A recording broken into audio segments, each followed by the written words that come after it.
Welcome to the Joseph Goldstein Insight Hour. This podcast is an expression of our shared interest in self-discovery. Join Joseph as he shares his deep knowledge of the path of mindfulness. If you are interested in supporting this podcast, please go to BeHereNowNetwork.com/Joseph. The Buddha opens the Satipatthana discourse, which, as I mentioned, is the discourse he gave on the 4 foundations of mindfulness. It's the root teaching for Vipassana practice. He opens the discourse with an amazingly bold and unambiguous statement. So I'd just like to read the opening lines of it. He says, this practice is the direct path for the purification of beings, for the surmounting of sorrow and grief, for the attainment of the true way, for the realization of nibbana, the Pali word for the highest peace or awakening, namely the 4 foundations of mindfulness. So it's pretty direct. This is the direct path to liberation. The obvious question then for all of us as we engage in the practice is how, in fact, does the practice of mindfulness, that is feeling the body, feeling the breath, observing thoughts, how does being mindful of all this actually lead to liberation? How does it work? And I think this question has particularly relevant now, these days, given the widespread teachings of mindfulness, where liberation or awakening is not the stated goal.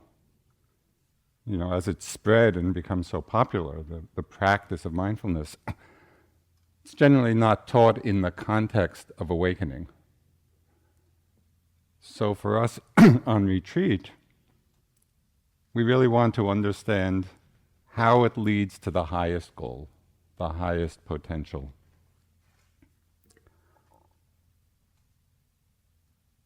We really want to understand how mindfulness leads to the uprooting of the very deeply conditioned tendencies in the mind, habitual patterns in the mind of greed and craving and hatred and fear and ignorance. Because this is the essence of the awakened mind, the mind that's free of what are called these afflictive emotions, free from the sleep of delusion and ignorance.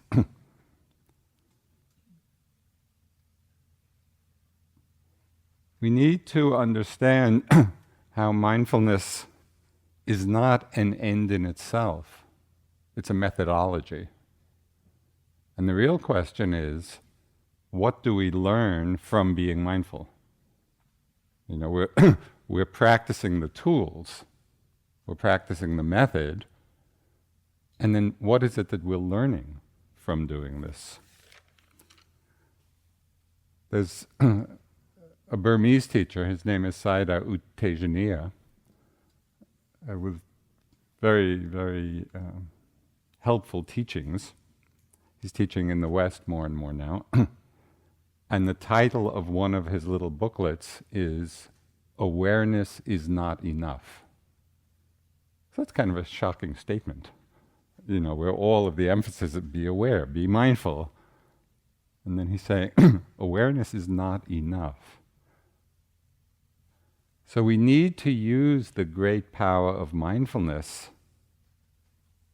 which means being aware without grasping, being aware of what's arising without pushing things away, in order to investigate what is true. So the awareness is in the service of wisdom. That's why we're cultivating it. one of the simplest, most accessible, and profoundly transformative avenues of investigation, kind of our path in to the deepest kind of wisdom, is a growing and increasingly refined awareness of impermanence. So many of you are probably familiar with the Zen master Suzuki Roshi.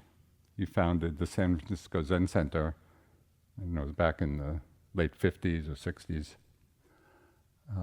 And he wrote a collection of his teachings. It was a classic book from those years, Zen Mind, Beginner's Mind. So a student once said to him, "I've been listening to your lectures for years, but I still don't understand. Could you please put it in a nutshell? Can you reduce Buddhism to one phrase?"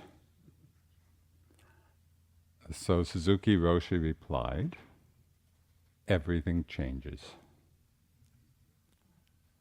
So the implication of this statement, the implications are enormous. Although we all know that everything changes. So this is not like a big surprise. This is not a hidden or esoteric teaching. But we need to go from an intellectual understanding of this, which I think we all have. We could probably go up to anybody on the streets of Woodacre, if we find anybody there, and say do things change? Everybody would say, of course things change. So we all know it on an intellectual level. But we need to go from that level of understanding to an ongoing, direct, immediate, intimate perception and awareness of change as it's happening. That's where the transformation happens. It's not simply in knowing that everything changes. We need to be seeing it very closely, very directly, very carefully. When we can do this, and this is what this is what our practice is about. We practice being mindful of what's arising in order to see this truth. Everything is changing all the time, so it's not something we need to create. We simply need to be present enough to see it, and to see it clearly. And as we do, as we refine our awareness of the experience of things changing moment to moment, what happens is, over time, that our hearts and our minds relax. We let go of struggle. We let go of so many different kinds of suffering. So we can see this clearly in our experience of our aging bodies. For some of us, this is more clear than for others, depending on what spectrum of life, where you are in the spectrum. But it's equally true for everyone. If we are attached to our bodies staying a certain way, when they change, as they always and will inevitably do for everyone, if we're attached to them staying a certain way, when they change, whether it's through accidents, whether it's through illness, whether it's through the simple process of aging, we suffer. It's so obvious. If we're holding on to that which in its nature changes, we're going to suffer. It's like, somebody is pulling a rope through your hand. The more you try to hold on, what happens? Rope burn. Right? So do we go through life with rope burn, Or are we in harmony, as Anushka was saying last night, with this truth of change? It's very different and difficult for us, surprisingly difficult, to see that the changes that happen, for example, in our bodies, but in different circumstances, it's really challenging to understand that these changes are not a mistake. You know, when very often we're feeling well and things are going along smoothly, and then something changes, a very common response is, why me? You know, what did I do wrong that my life, which had been going on so well, all of a sudden has taken a different turn? If only I were a little more on top of things, this wouldn't have happened. But it's not that we've necessarily done anything wrong. It is simply the very nature, it's the dharma of things. The dharma of everything is change. And it's what happens to everyone. And it happens to everything. So seeing this repeatedly, seeing the changing nature, which is what we're doing in our practice, whether you're sitting, whether you're walking, whether you're paying attention to the activities during the day, if you're paying attention to the flow of changes and seeing it more deeply and more clearly and more precisely, it begins to decondition the tendency in the mind to grasp, to hold on. Because we see that holding on to that which changes doesn't make sense. It's just the creation of suffering. What's particularly noteworthy in our lives is that for some reason we are in the habit of holding on even to states of suffering. Why the mind does this is a great mystery. But how often do we justify to ourselves feelings of anger or self-righteousness? You know, I should be angry. Somebody did this or that. Or justify to ourselves feelings of jealousy or hatred or envy or pride.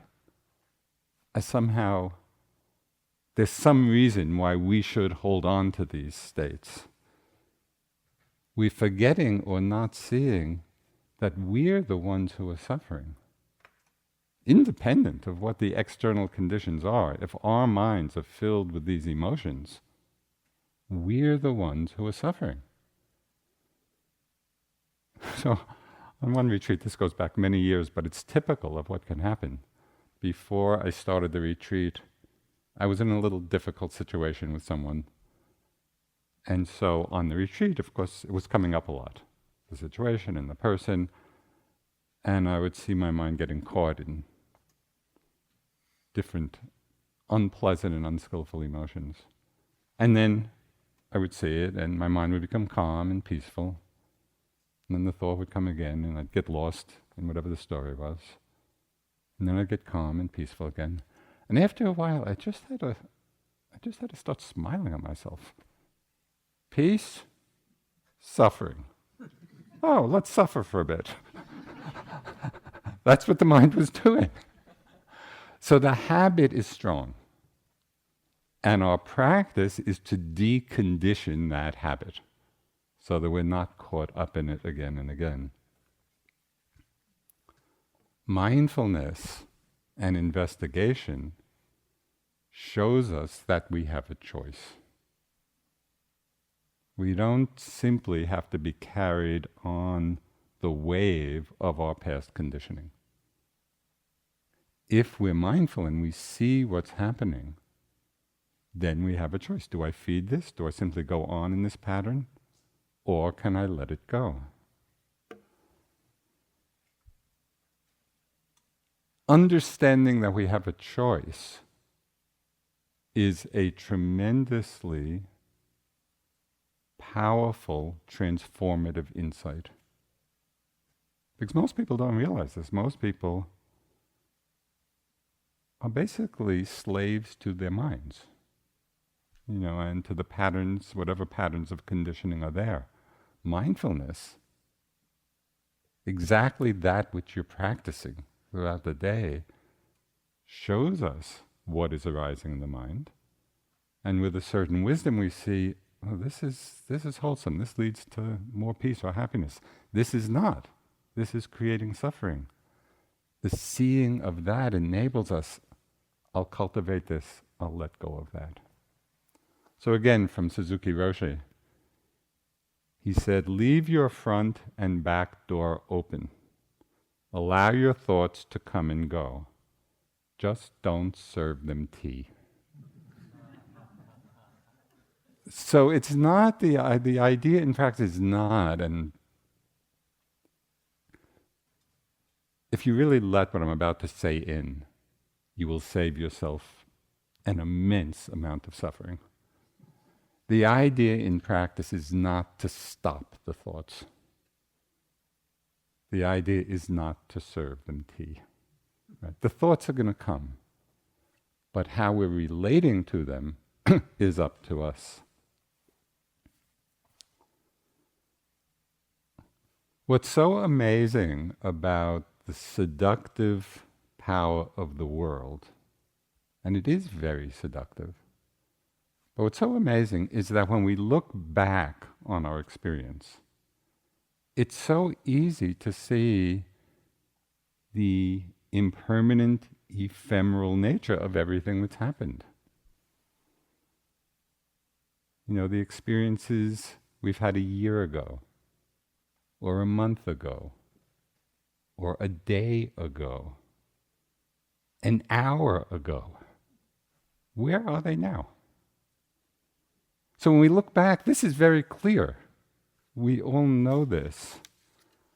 But what's so amazing, when we look ahead in our lives, we often get entranced by all the possibilities, both the pleasant and unpleasant ones. For most of us, this is our lives. This is how we live. Leaning forward, looking forward, anticipating, thinking about the next hit of experience, the next event in our lives, the next project, the next day of work, the next relationship, the next problem or difficulty confronting us. How much of our time is spent leaning into some imagined future? On retreat, we do the same thing. It's on perhaps a smaller scale, but we're practicing often waiting for the next sitting. Okay, I didn't quite get it this sitting, but I'll wait till the next one, or the next walking. And on an even more refined level, and it would be really interesting for you to observe this, even in sitting, we are often leaning into the next breath. We're with this breath, breathing in order to breathe out, or breathing out in order to breathe in. And of course, it's a good idea to keep breathing in and out. But what is the relationship of our mind as we're feeling this, as we're observing it? Are we just with what's happening? Or is there that forward lean, that forward tilt? Thinking that somehow the next moment, whatever it may be, is going to resolve everything. Even though when we look back, we see that it's all just a passing show.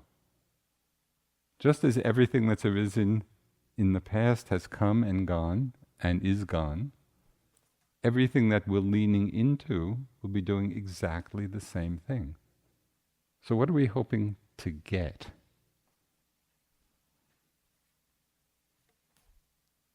So the paradox of the spiritual life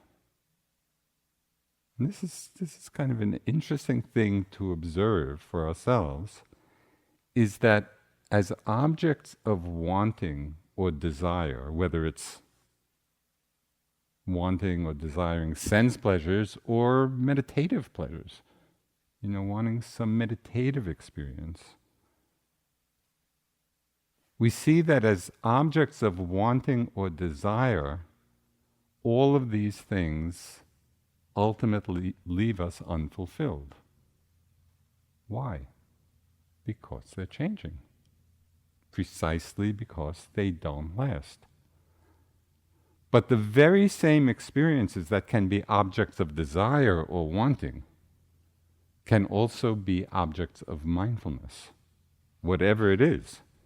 It could be sense pleasures. It could be meditative states.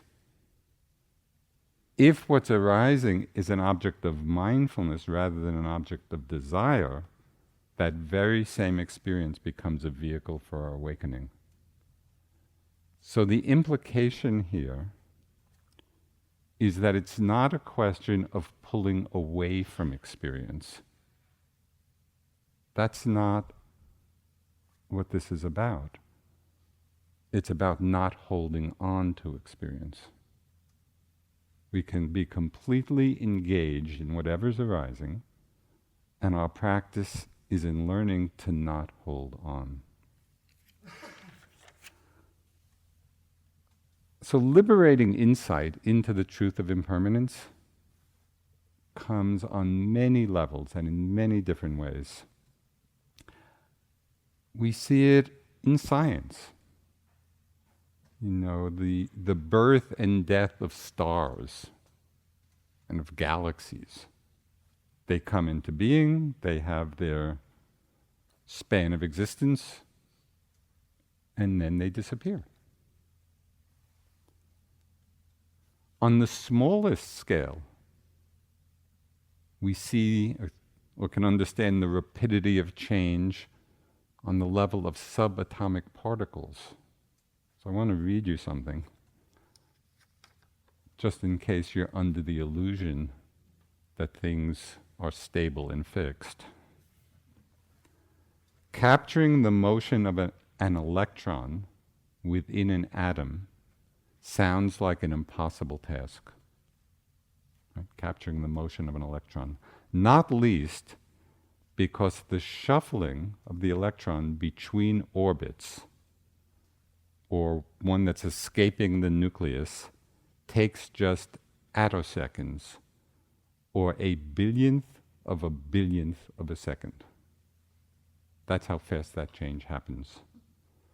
To put this in perspective, an attosecond is to a second what the blink of an eye is to 10 billion years.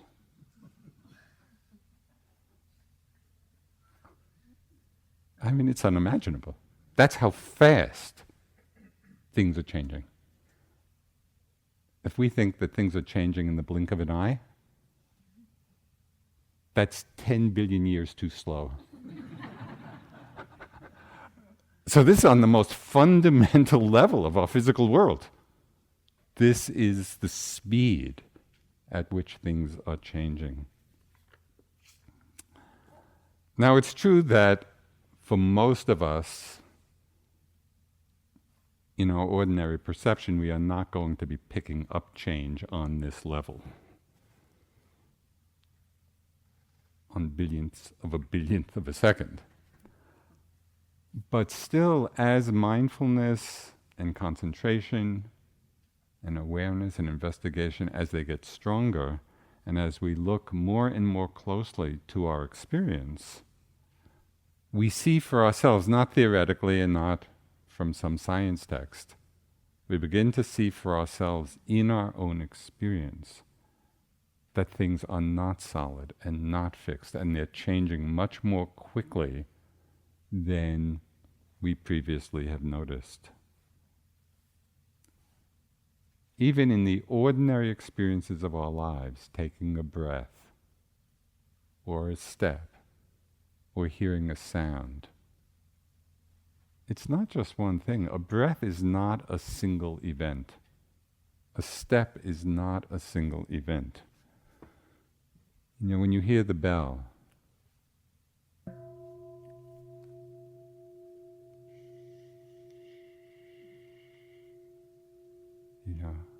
how many changes, vibrations, nuances are happening within what we call a single sound. Oh, I heard the bell. If we're really paying attention, bell disappears. Bell is just a concept. And we're just with that experience, moment to moment to moment. It's what I call NPMs, noticings per minute. And in the beginning, our NPMs are not so high. But as you practice, and you'll see this even in the course of a retreat, our NPMs go way up. So that within hearing the sound of a bell, or a step, a single movement, if we're paying attention, it's the only way to perceive it, not to know it intellectually, to actually perceive it. So many different experiences are happening, so many different sensations. Our life is a flow of this. Or another way of understanding that things are not always what they appear to be. If we took any ordinary object and looked at it under a high-power microscope, a whole different reality would appear.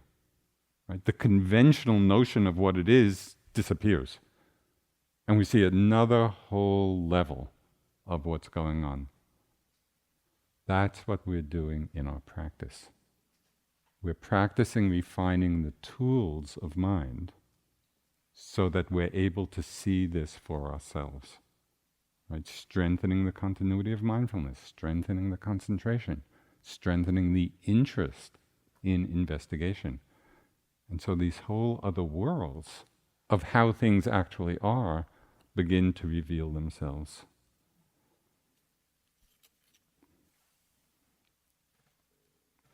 Well, think of just another example. Think of the last time you went to a movie.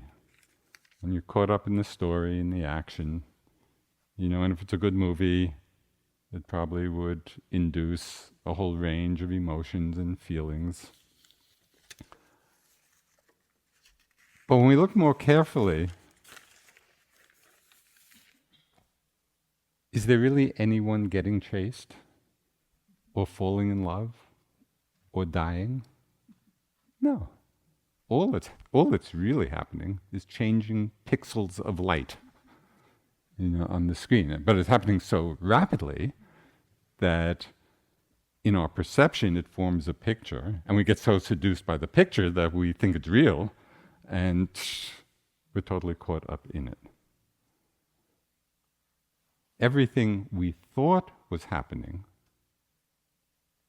is not really happening at all. So that's kind of interesting, that we can be so in the delusion of things and actually pay for it. Oh, let's go see a good movie tonight. Okay. So this is not to suggest that we don't experience or engage with the movies and stories of our lives. That's not what I'm suggesting. It's not that we don't engage with the ordinary perception, the conventional perception of what's going on. Because we do, and we have to, in order to live in the world. But if at the same time we can also understand the deeper level of what's happening, of understand that there's a more fundamental changing nature, then we don't fall so easily into reactivity and suffering. We're still engaged. We're relating to people and our lives and things that are happening in our lives, but when we have this larger perspective, we're able to be with it all with a much greater equanimity and ease.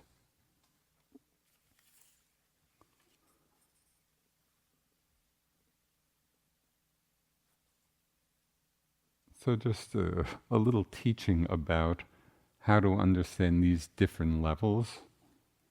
The movie story level of our lives and the more underlying reality. This is a teaching from a Tibetan master. He said, it's not that you're not real. We all think we're real, and that's not wrong. You are real, but you think you're really real. You exaggerate it. So that's the dance. Obviously in our lives, we go through we are real, and all the things we're involved with and engaged in. But even as we're fully engaged, can there be that understanding, yes, we're real, but not really real. And it's a deeper understanding which allows for the possibility of freedom even as we're engaging with our lives and the world.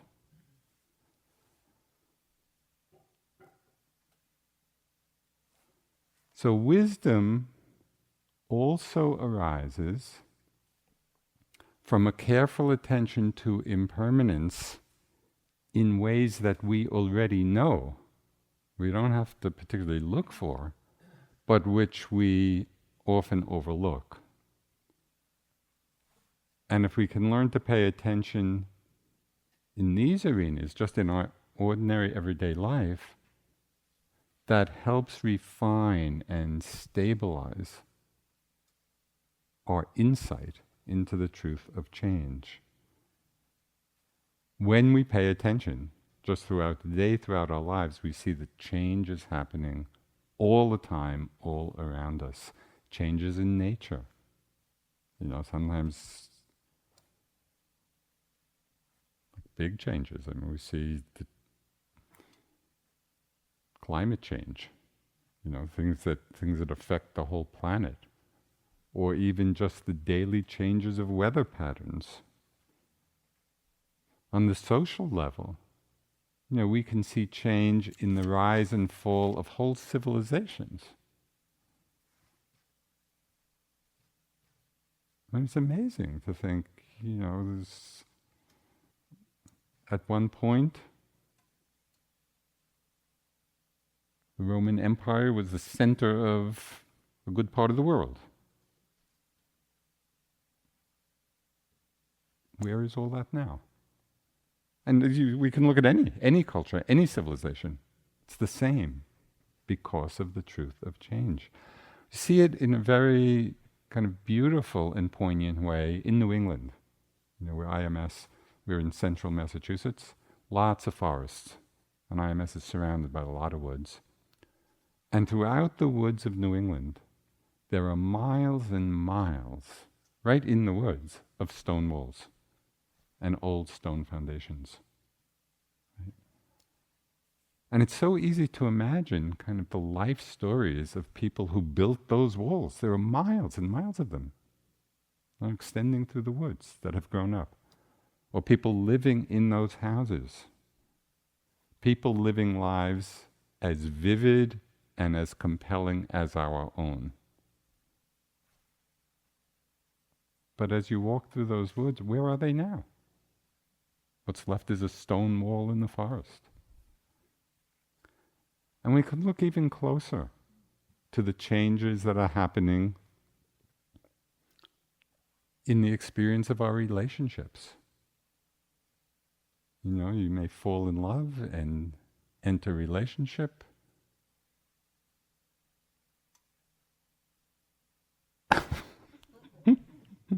With the expectation that this person is going to stay exactly the way they are when we fell in love with them.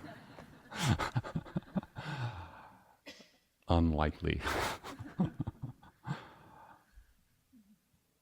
We look at the changes in our work, in our bodies and minds. We see that everything is disappearing and new things are arising, not only every year or every month or every day or every hour, but actually in every moment.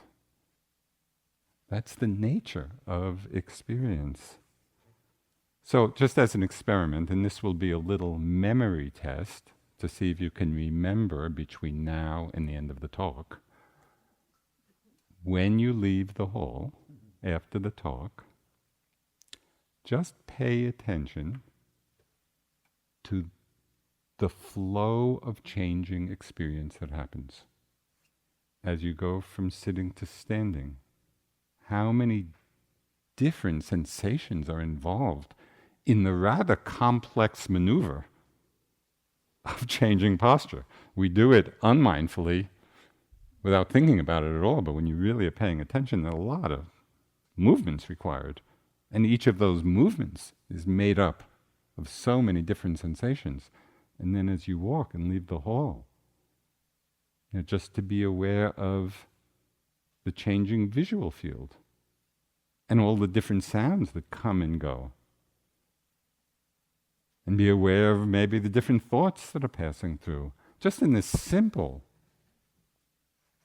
process of getting up and leaving the hall, you can hone in on the truth of change, or the truth of impermanence in a very profound way. So it's not something that we have to wait and practice 20 years for. It's simply a matter of paying careful attention. And really that's what we're practicing. Because we haven't been taught that for the most part. And so mostly we're just kind of coasting along on the surface of things. But the truth of change is so ordinary.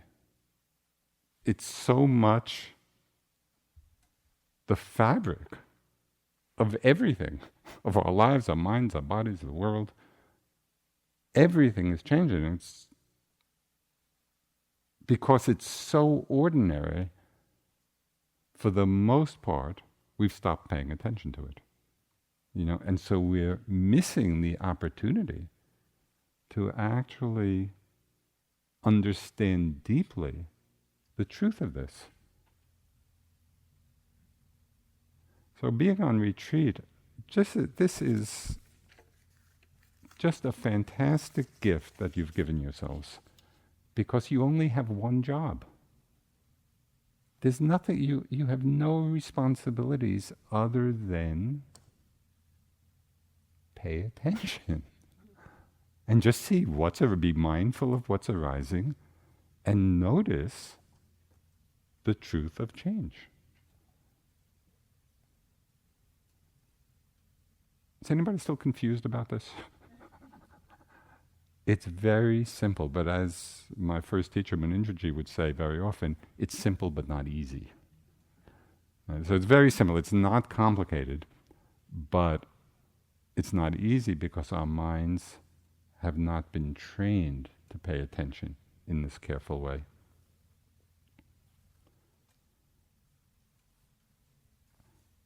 The clearer we perceive impermanence, and the more we practice seeing it on all levels as it's happening, the less we cling.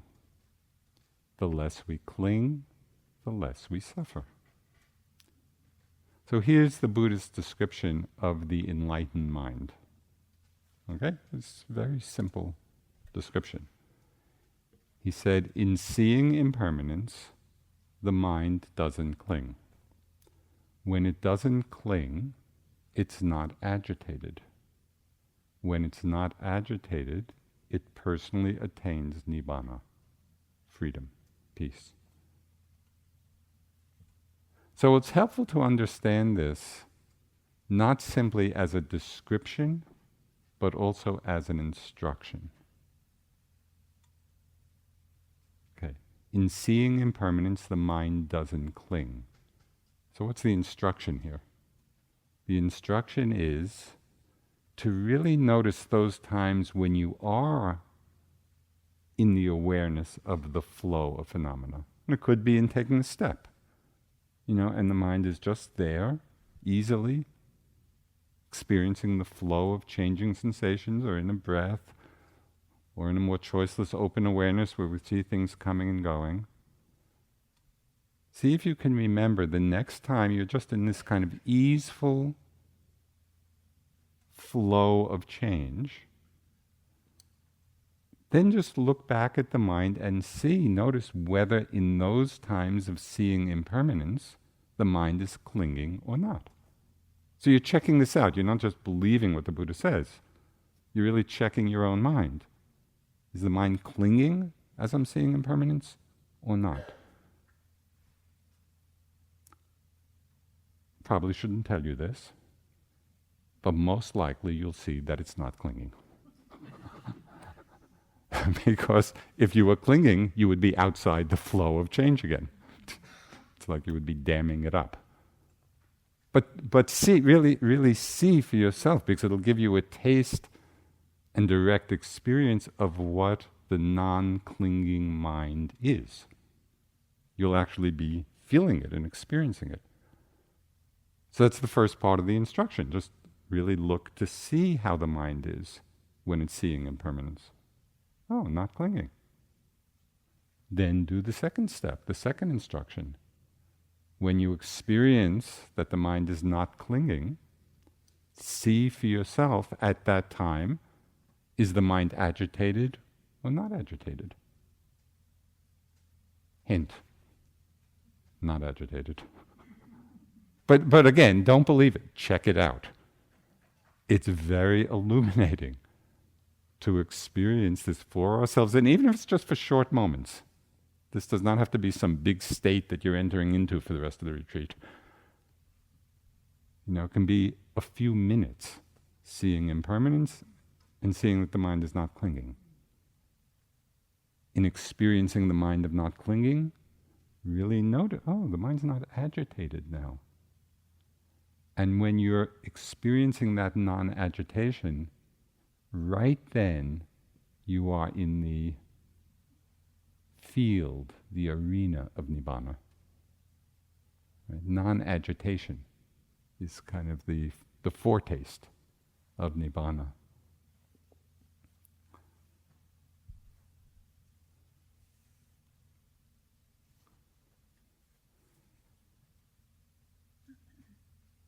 It's only by applying the teachings in this way, where we take these descriptions and then take them as instructions and check them out. That's when we make the teachings our own. So it's not just a question of reading something and believing it or not believing it. We're really testing it and saying, okay, is this true? And is this true in my own experience? So there's another aspect to check out. In the Satipatthana Sutta, that discourse on the foundations of mindfulness, the Buddha suggests regarding the hindrances, which are mind states which we've referred to, states of desire or aversion or sleepiness or restlessness or doubt, those things which obstruct clear awareness. The Buddha says, be aware when they're arising and they're present. So we actually make them the object of meditation, but also be aware when they're not present, when our mind is not filled with desire or aversion or sleepy or restless, or doubting. This is important because we often overlook those times. It's like our mind is always looking for trouble, but those times when we're actually in quite a peaceful state, and we're just there in a very simple way, notice that quality of ease, of calm. Buddhadasa, who was a great Thai monk of the last century, he called these moments of peace, when we really are noticing when the hindrances are absent, he called these moments temporary Nibbana. And he talked of the use of this word Nibbana. In ancient India, that word was used in a colloquial fashion to mean cooled down. And so the people would refer, if they're cooking rice, and when the hot rice cooled down, they would say the rice is Nibbaned. you know. And it's really beautiful just to see, yes, sometimes our minds are heated up and sometimes our minds are cooled down. Don't overlook that. So you can appreciate this temporary coolness, this temporary nibbana.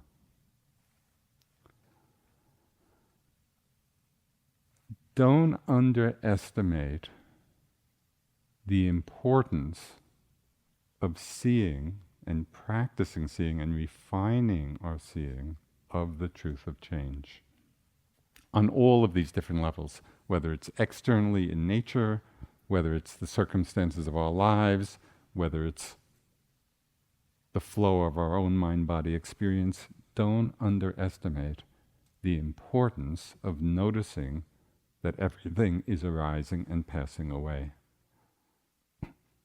Through seeing impermanence, the mind doesn't cling. When it doesn't cling, it is not agitated. When it is not agitated, it personally experiences nibbana, the coolness. So there was a very famous monk in Burma. He lived at the end of the 1800s, beginning of 1900s, and his name was Ledi Sayadaw. And that's not L-A-D-Y, it's L-E-D-I. L-E-D-I, Ledi Sayadaw. Very famous. He was reputed to be, a great enlightened master as well as a great scholar. And you could Google his writing, and there's massive amount of his teachings, and they're all, if you wanted to really explore in really great depth the Buddha's teachings, his work is fantastic. Anyway, he said, not seeing arising and passing away, right? Not seeing that things are just coming and going is ignorance, while seeing all phenomena as impermanent is the doorway to all the stages of insight and awakening. So this is really important to let in, because we can hear all this talk about impermanence, and it's so easy for the mind, oh yeah, I know that. I know things are changing. But that's missing the profound nature of seeing it and perceiving it moment to moment directly for ourselves. Not seeing that is ignorance, while seeing all phenomena as impermanent is the doorway to all the stages of insight and awakening. It's a doorway for us. And this is from the Dhammapada, which is a collection of verses of the Buddhas. He said, fully knowing the arising and passing of all experience, fully knowing that, one attains joy and delight. For those who know, this is the deathless. So, this is not an insignificant thing. Right? Again, even though the notion of impermanence is not foreign to us, we know that things change, all of these teachings point to how profoundly transformative it is to really be seeing it deeply and clearly and moment to moment. And that's the opportunity you have here on retreat. As I said, there's nothing else to do except be paying careful attention to what's already happening. You don't have to create it. This is what's happening. Can we just settle into the awareness of it?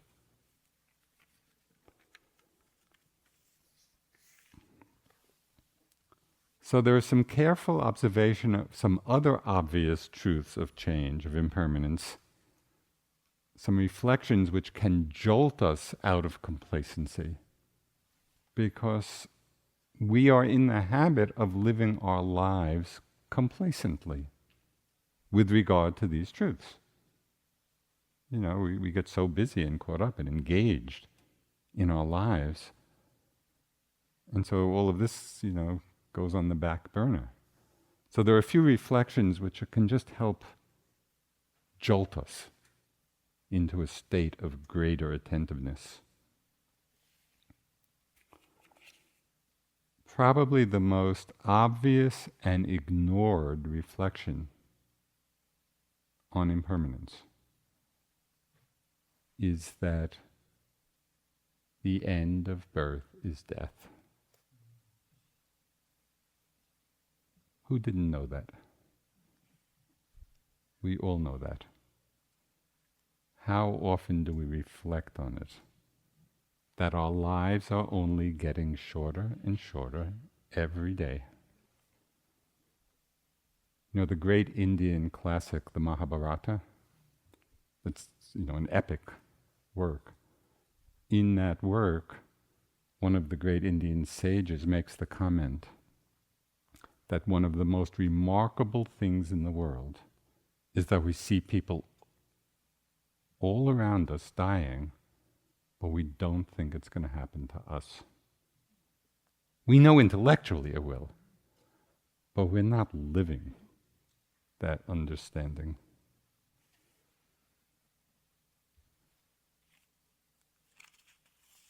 So I want to read something.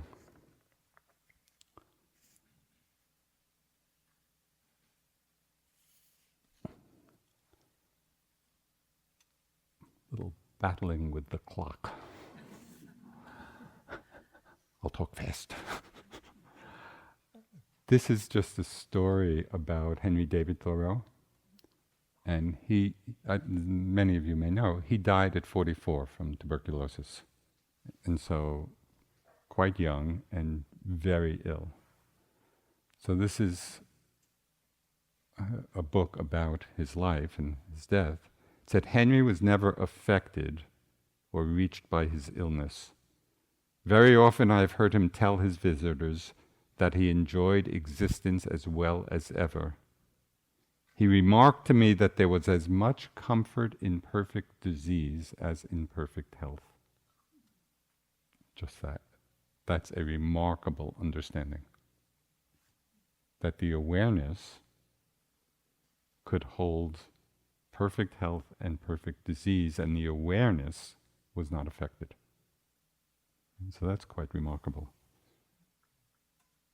The thought of death, he said, could not begin to trouble him.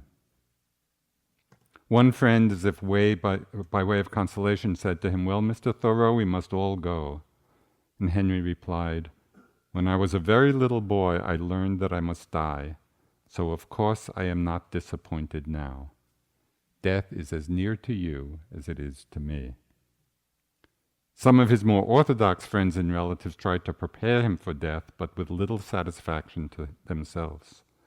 When his Aunt Louisa asked him if he had made his peace with God, he answered, I did not know we had ever quarreled, Aunt.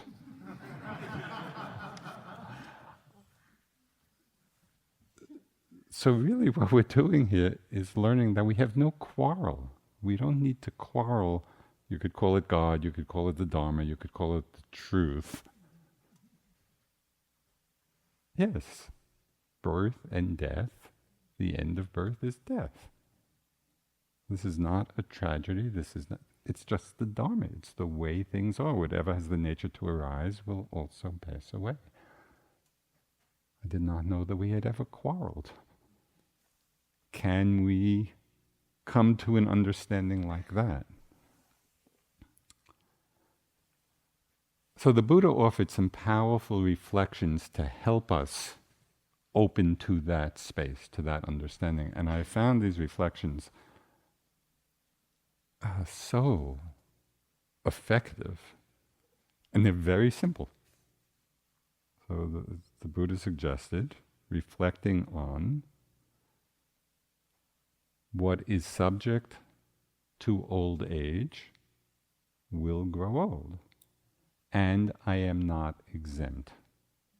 What is subject to illness will become ill, and I am not exempt. What is subject to death will die, and I am not exempt. So we're all familiar with the first part of those phrases. It's not a problem for us. Whatever has the nature to grow old or ill or die, those things will happen. It's the second part that's the hooker. Because in some deep way, we think we are exempt. Or at least should be. I've seen this so often in life and in meditation. I can be doing walking meditation, and all of a sudden my hip will hurt or my knee will hurt. Why did that happen? And then I'll just call to mind and I am not exempt. This is the nature of things. So I suggest, if you like, you can just practice with that phrase. And I am not exempt. I'm not exempt from the truth. I'm not exempt from the way things are.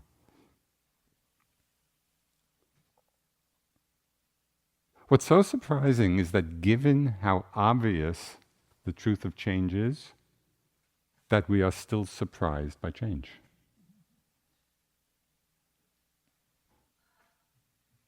That somehow we count on things staying a certain way, or if they're going to change, they're going to change according to our liking. Sometimes they do, but often they don't. And I am not exempt.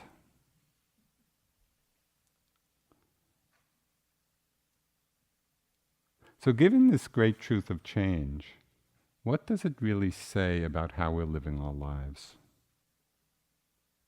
About what we rely on? About the choices we make? So just as a little experiment sometime, you might imagine yourselves on your deathbed. And for the sake of the experiment, let's all be comfortable. We're in bed. But we're dying. It's our last few breaths. So just imagine actually being, we're really on our deathbed. And just to reflect, what would you have want to have done in your life in looking back?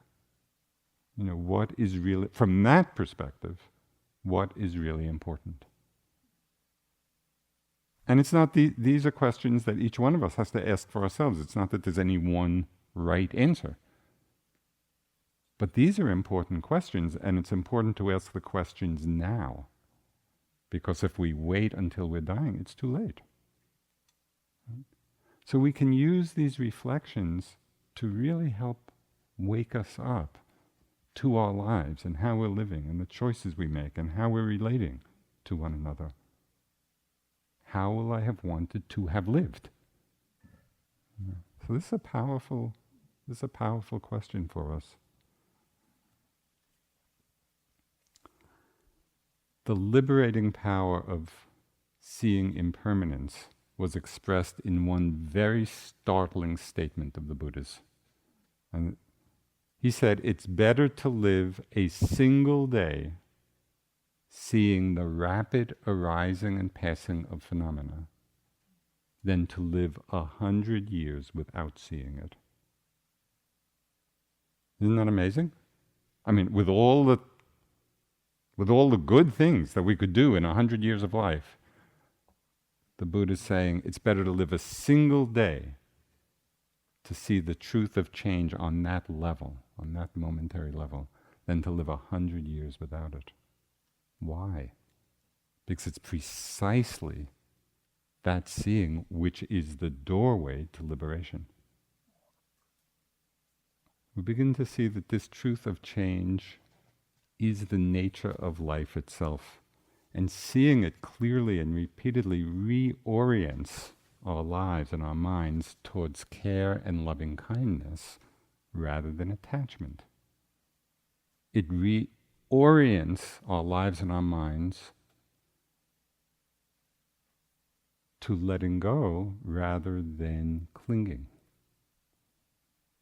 rather than holding on. Really reorients us, seeing the impermanence reorients us towards freedom. So I'd just like to close with this one teaching from It's a Tibetan master, Dzigar Kongtrul. And he said, the potential for realization is universal and present for all of us. True benefit will come from your own efforts and realization. For your efforts to bring benefit, you must take your life into your own hands and examine your mind and experience. From this point of view, nobody could be kinder to you than yourself. Nobody could have a greater effect on you or actually do more for you than yourself. The Buddha said, I have shown you the path of liberation. Now liberation depends on you.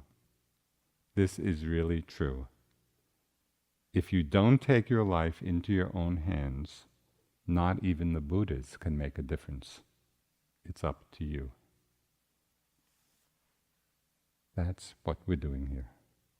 It's really practicing seeing, practicing awakening.